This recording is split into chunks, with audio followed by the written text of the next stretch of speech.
All right, thank you for joining for a new episode of Brushes and Books. Today we'll be painting this guy who is from the Army Painter Adventure Starter, and it's a really cool kit. Has a lot of great paints and five different minis that you can practice on. And this is my first, second venture into miniature painting. So, interesting process with this one. It was a little tougher than the first one I did. I think because there's more intricacy to this particular mini. When I started out, I did not realize that there's certain aspects of the cloak and armor, really, that I hadn't considered what color to use in advance, and so made a few errors, had to fix those, but it turned out in the end to look pretty good. And so with that, I'm going to get going with this, and also I wanted to talk about the reading for today. So being this is Archer, I started thinking about old Robin Hood stories and did a little research, and there is a Middle English ballad called A Gest of Robyn Hode, and which is, first off, a gest is basically a story or a poem, and in this case, more of a ballad. And this story really weaves together several different tales of Robin Hood into a single narrative. It presents Robin not just as a rogue outlaw, but also as a noble figure. He's being guided by his own moral code, and really what that is to protect the poor, help the honest, and challenge corrupt authority.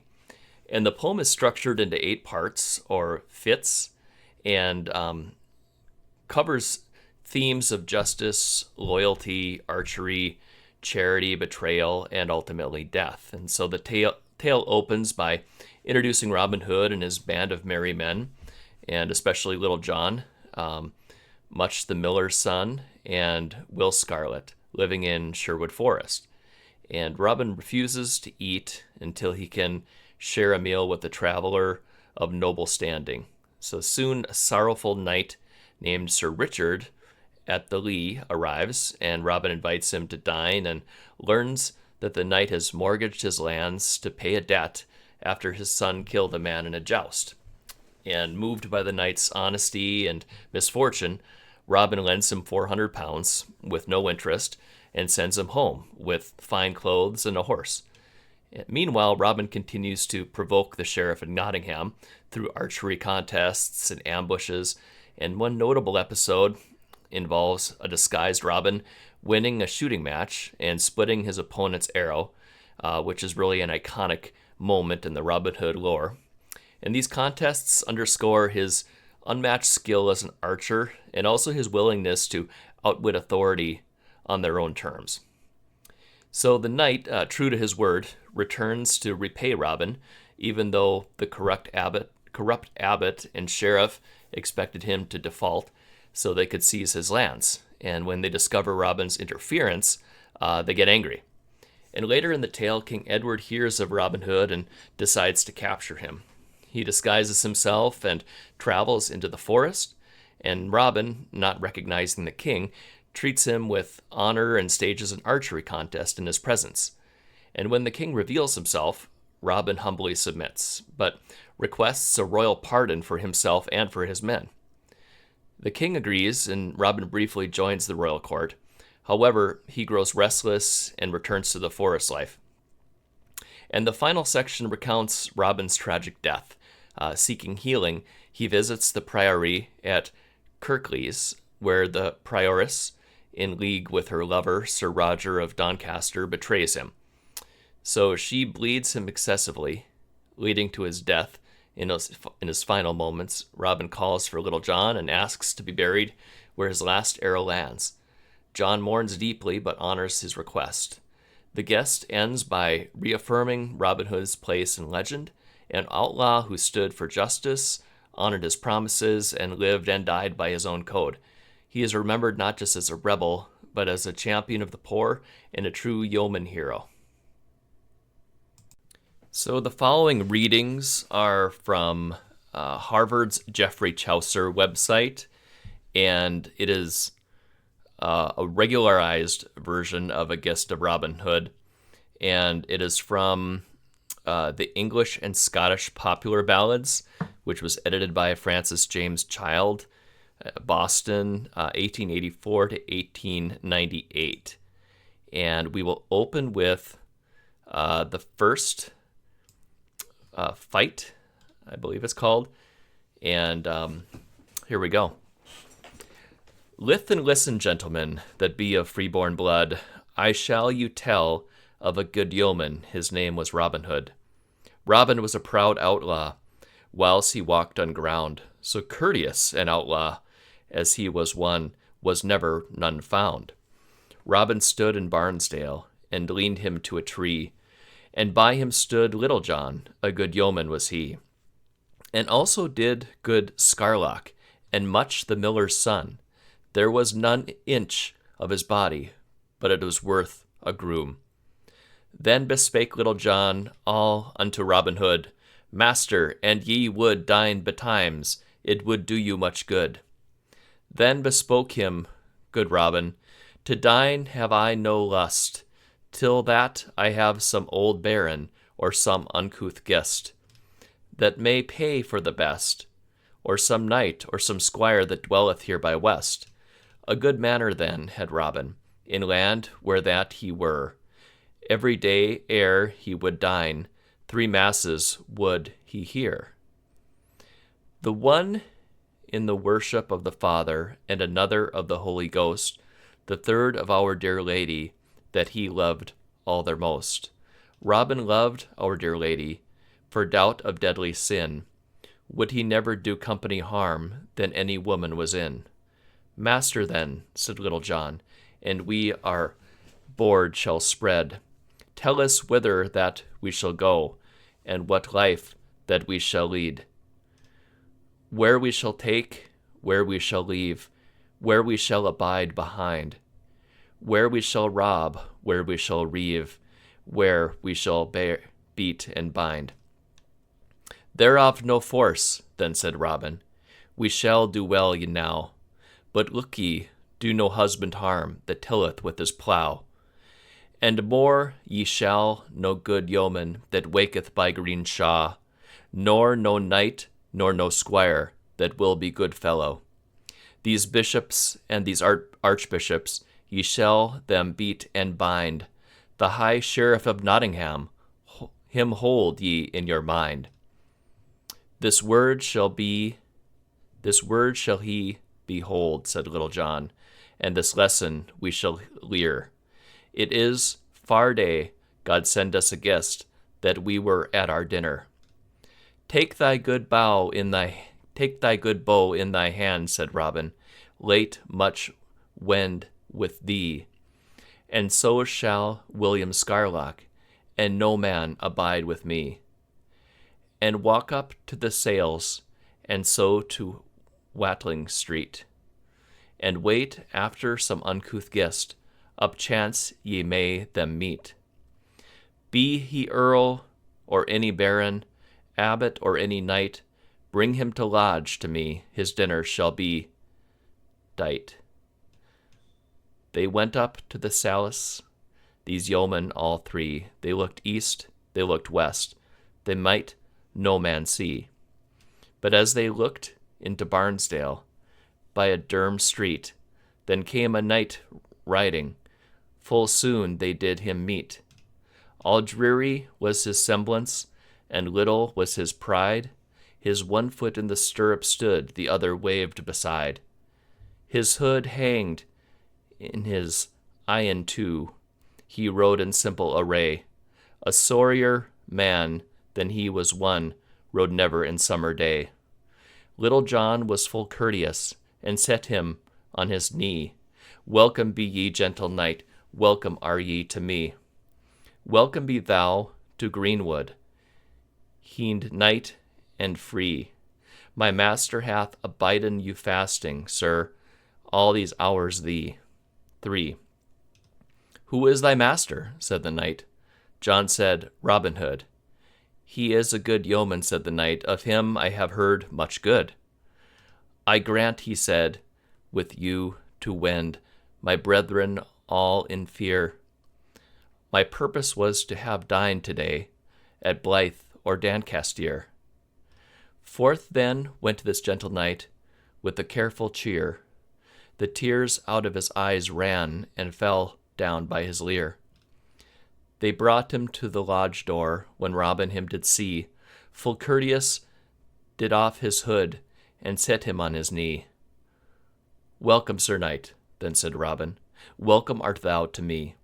I have abidden you fasting, sir, all these hours 3.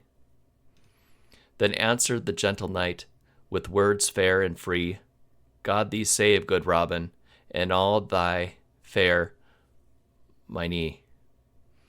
They washed together, and wiped both, and set to their dinner. Bread and wine they had right enough, and numbles of the deer. Swans and pheasants they had full good, and fowls of the river.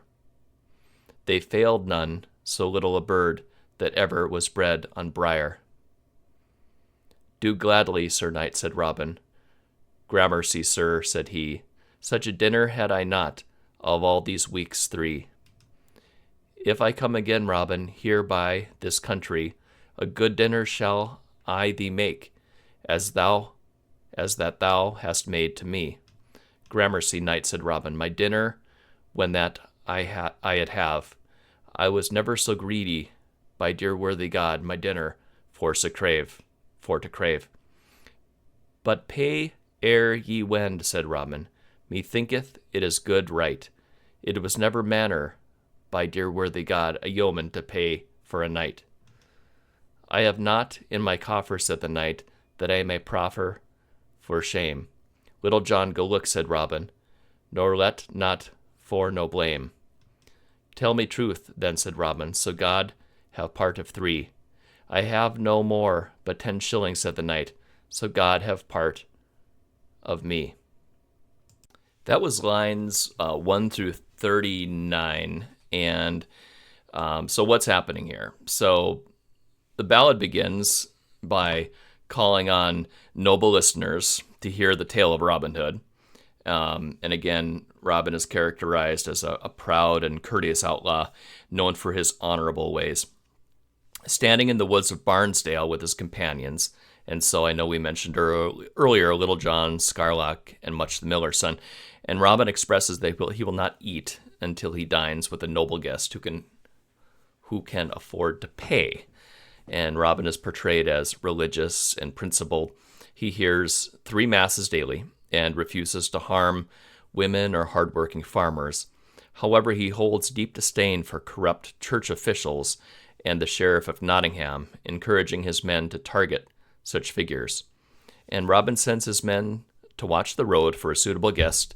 They encounter a sorrowful knight, poorly dressed and clearly down on his luck, and the knight is warmly welcomed and brought to dine with Robin, who has been waiting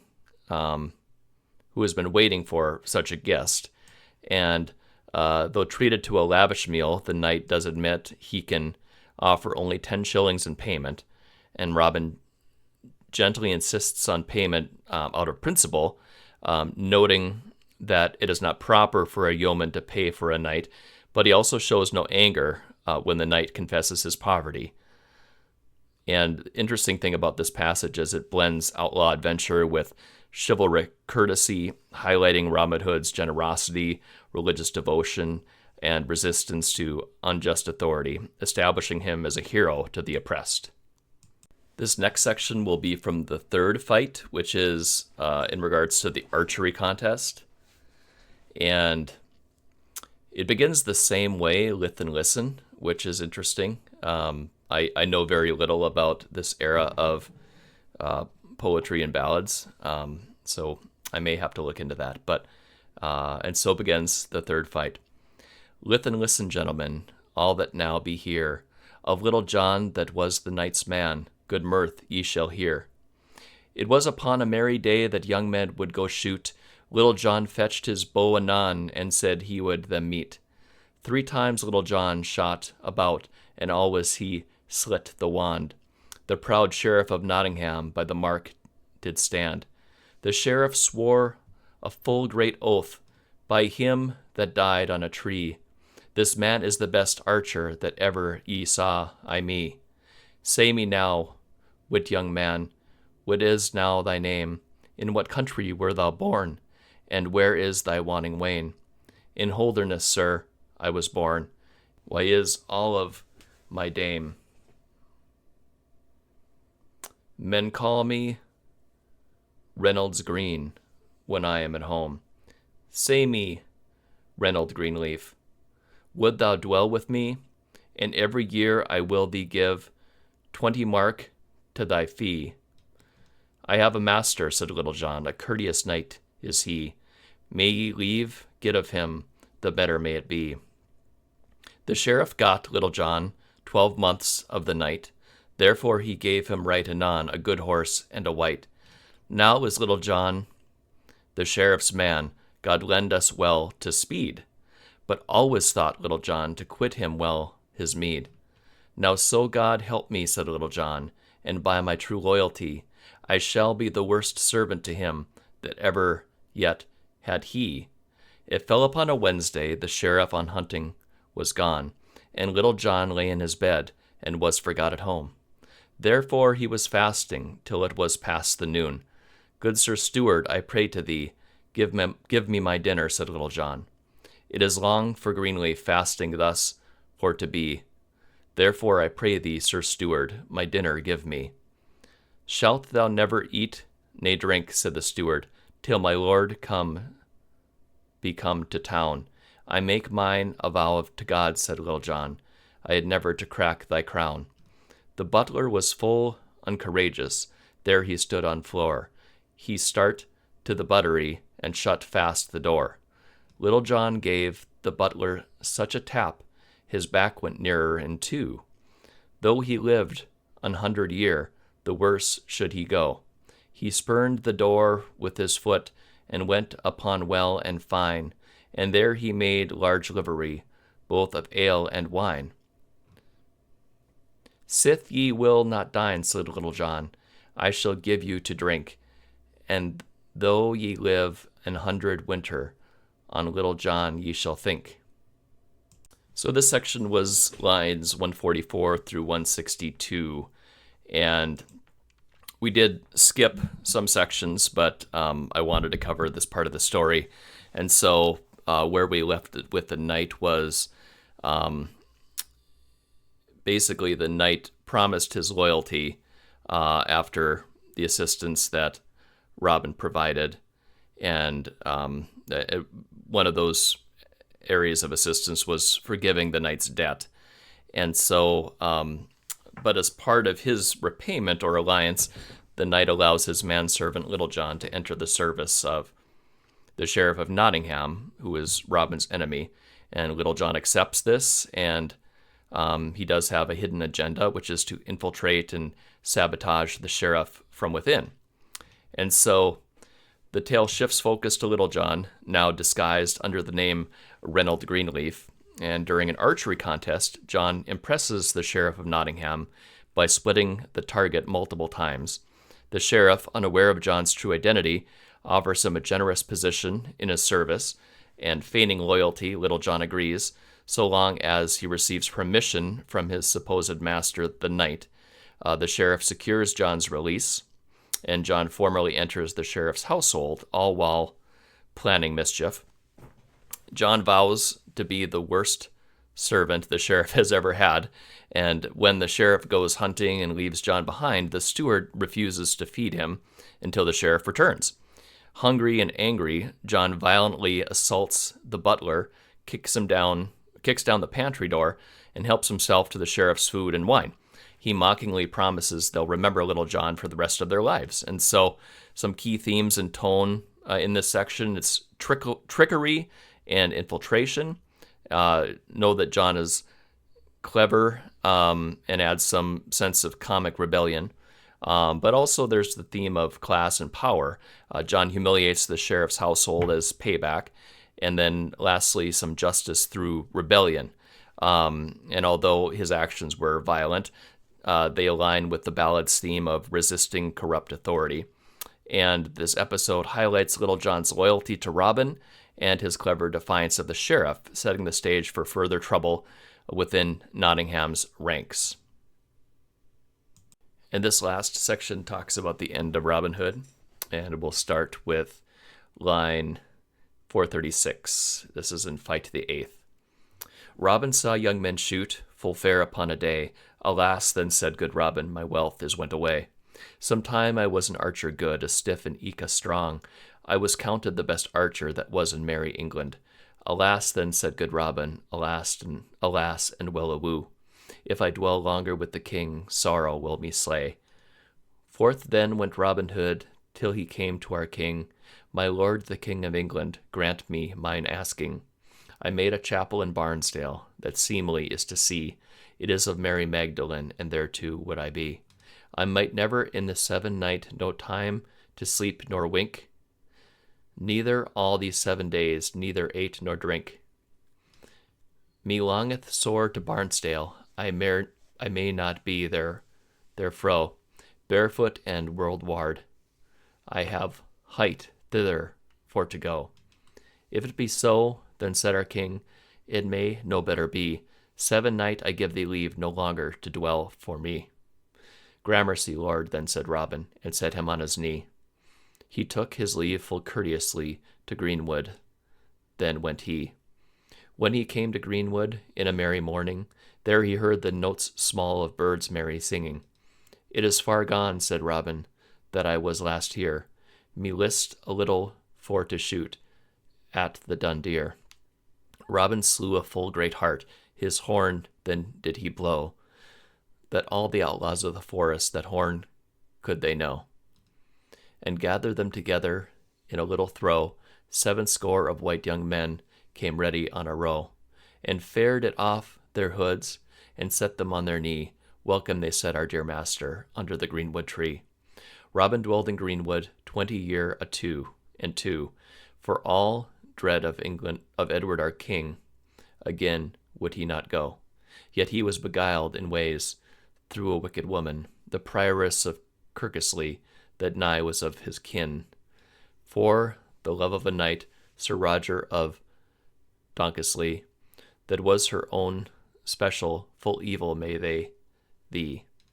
They took together their counsel, Robin Hood for to slay, and now they might best do that deed, his banes for to be. Then bespoke good Robin, in place where as he stood, tomorrow I must go to Kirkesley, craftily to be let in blood. Sir Roger of Doncaster, by the prioress he lay, and there they betrayed good Robin Hood through their false play. Christ have mercy on his soul that died on the road, for he was a good outlaw, and did poor men much good.